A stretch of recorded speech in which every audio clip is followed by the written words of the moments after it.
Bu cür deyək ki, hər cəmiə və ya hər ictima, hər kim ki olur onun dalsında durarlar və inqilab eləyərlər və ya onu özlərinə bir lider ya rəhbər seçərlər. Baxın, Ruhullah Xomeyni əlavə bər bu ki karizması var idi.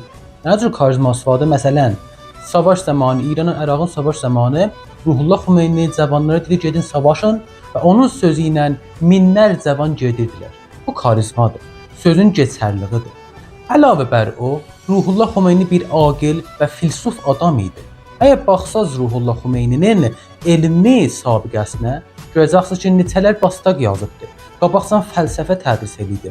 Hozəhay elmiyyədə cənab böyük ustad idi.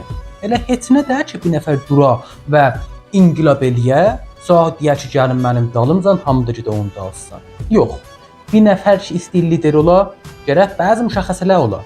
Məsələn, Hitler, Mussolini, Atatürk, Xomeyni və elə axır. Bunlar hərəsi özünə görə bir karizmaları var idi, bir bilgiləri var idi və sözlərinin bir keçərlilikləri var idi. Bəs, bu ki, indi deyirlər ki, Xomeyni ilə pis idi, elə idi, belə idi, hamımız bilirik ki, Xomeyni zamanı bayınca savaş var idi, müdiriyyət yerində idi, hamı öz ürəyi ilə, öz istəyi ilə Xomeyninin dalsında idi və əqlaniyyət hakim idi, kollu mədəniyyə, kollu camiyə.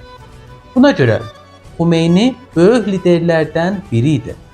Və bu da ki, bəzi videolar Xomeynidən çıxardılar ki, bu cür söz deyir, o cür söz deyir.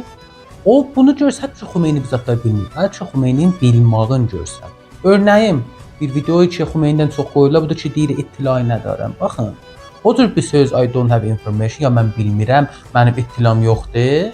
Bu cür deyək ki, onun tərəfin ittilası yoxdur. Tərəf dənə camiə dolandı, tərəf də ölkənin başındadır. Bu doğrudan disp ittilası yoxdur, ittilası var.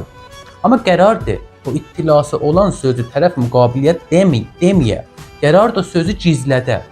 Hop, neçələr yolu var o gizlədə. Eləyə bilər, buruq verə, siyasi yoldan gedə qabağa gedər, müstəqim ki, mən demirəm biləvə.